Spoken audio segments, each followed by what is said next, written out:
पाकिस्तान में सैलाब की तबाहकारियों से क्या नुकसानात हो रहे हैं? पाकिस्तान को कितने अरब डॉलर का इस सैलाब से नुकसान हो रहा है? और इस नुकसान की ज़िम्मेदार अगर किसी को ठहराया जाए तो वो कौन सा सूबा या कौन से सियासतदान बनते हैं? आज हम इस पे तफसीली बात करेंगे और ये भी बात करेंगे कि ग्रीन इनिशिएटिव प्रोग्राम का जो बेड़ा गर्क किया था वो किसने किया था और किसकी माँ पे किया गया था, उस पर भी बात करेंगे। अगर आज ग्रीन इनिशिएटिव प्रोग्राम वर्किंग में होता तो आज ये सूरत हाल ना होती। पाकिस्तान में कितने अरब डॉलर का पानी जो है वो समुंदर बुर्द कर दिया जाएगा या हो जाएगा और पाकिस्तान को इसका खमियाजा भुगतना पड़ेगा। बराए मेहरबानी मेरा चैनल सब्सक्राइब कर लीजिए, बेल आइकन के बटन को दबा लीजिए, मैं आपका बड़ा मशकूर रहूँगा। तो शुरू करते हैं कि ये डैम्स ना बनने की वजह से पाकिस्तान में ये जो सैलाब की कैफियत है, खैबर पख्तूनख्वा उससे बहुत बुरी तरह मुतासर हुआ।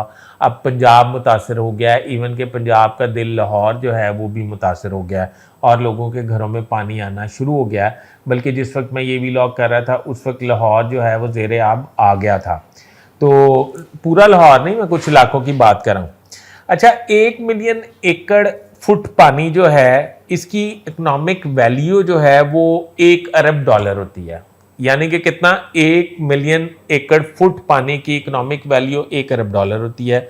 यकम अप्रैल से लेके अब तक 1 करोड़ 18 लाख एकड़ फुट पानी जो है वो समुंदर बुर्द हो चुका है पाकिस्तान में। यानी कि इस तरह होता है कि पाकिस्तान में ग्लेशियर जब पिघलते हैं या बारिशें होती हैं तो जितने दरिया हैं उनमें जब सैलाबी कैफियत होती है तो वो सारा पानी ओवरफ्लो होकर दरिया सिंध में चला जाता है और दरिया सिंध वाहिद दरिया है पाकिस्तान में जिसका पानी जाके समुंदर में गिरता है।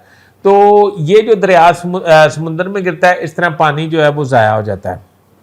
अब तक अगर मैं मुतात अंदाज़ा लगाया जाए तो आज तक के दिन तक, यानी कि आज मैं जुमेरात को ये व्लॉग कर रहा हूँ, 21 अरब डॉलर का पाकिस्तान को नुकसान हो चुका है। 21 अरब डॉलर का, मतलब आप अंदाज़ा लगा लें।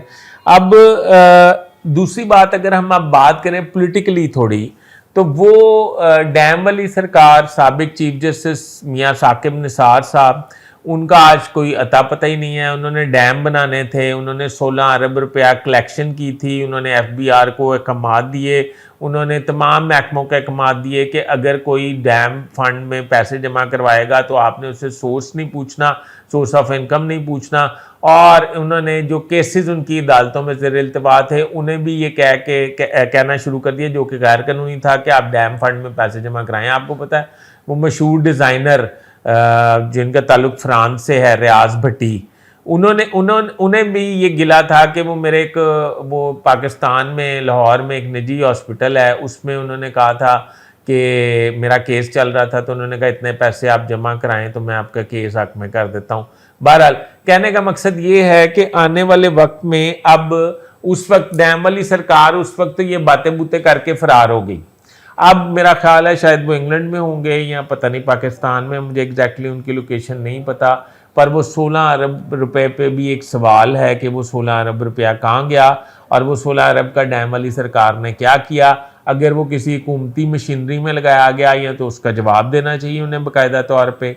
अब दूसरी बात क्या है, ये ग्रीन इनिशिएटिव प्रोग्राम जो फील्ड मार्शल आसिम मुनीर ने शुरू करने के बारे में सोचा था चोलिस्तान में, और चोलिस्तान का ये ख्याल था, उनका ये विजन था कि चोलिस्तान में अगर चोलिस्तान को सैराब करना हो तो दरिया सिंध से हम नहरें निकाल लेंगे, वो नहरें जो हैं वो चोलिस्तान को सैराब करेंगी और इस तरह ज़राअत का शोबा जो है वो तरक्की करेगा। फिर आपको पता है कौम परस्तों ने एहतजाज कर दिए थे, सिंध को जैम कर दिया था। वज़ीर आला सिंध जो हैं, सदर पाकिस्तान जो हैं और सिंध के तमाम लीडर जो हैं वो सारों ने उनसे कौम परस्त जमातों का साथ दिया था। बल्कि अंदर की खबर ये है कि वो सारों ने ये एहतजाज शुरू करवाए थे। आपको पता है सदर ज़रदारी के जाने की खबर उड़ी थी, उसके पीछे भी यही स्टोरी जो थी कारफरमा थी कि इस्टेब्लिशमेंट उनसे नाराज़ हो गई है क्योंकि वो नहरें जो हैं उनको उनका मंसूबा जो है वो खाक में मिलाना चाहते हैं। फिर आखिरकार पॉलिटिशियन जीत गए और फील्ड मार्शल जो हैं उन्हें मतलब अपना मंसूबा जो है उससे पीछे हटना पड़ा। अब आ जाते हैं हम कालाबाग डैम पे।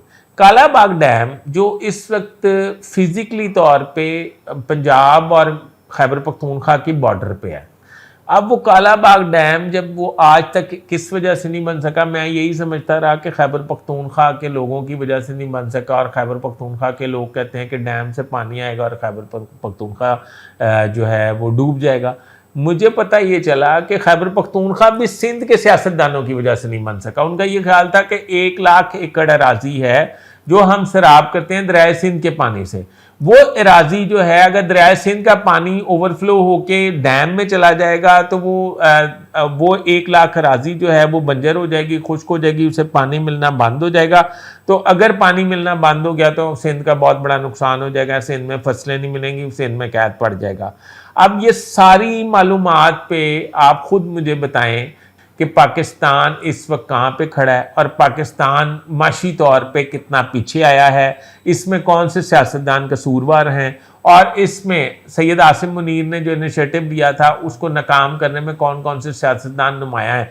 जब एहतसाब हो रहा है तो मेरे ख्याल में सबका एहतसाब होना चाहिए। अब खैबर पख्तूनख्वा ने तबाही, खैबर पख्तूनख्वा में सैलाब ने तबाही फैलाई, अब पंजाब में फैला रहा है, और ये खुदा ना खास्ता यही पानी ओवरफ्लो होकर जब सिंध में जाएगा तो फिर वो सिंध में तबाही फैलाएगा। तो अवाम का ही सारा कुछ जाना है, सियासतदानों का तो कुछ नहीं जाना है। इनकी अपनी 1.5 इंच की मस्जिद है और ये अपना काम करते रहते हैं और ये सोचते रहते हैं कि हमारी जो नारा है, कौन सा नारा लगाएंगे तो हमारे वोट बैंक जो है वो बढ़ेगा।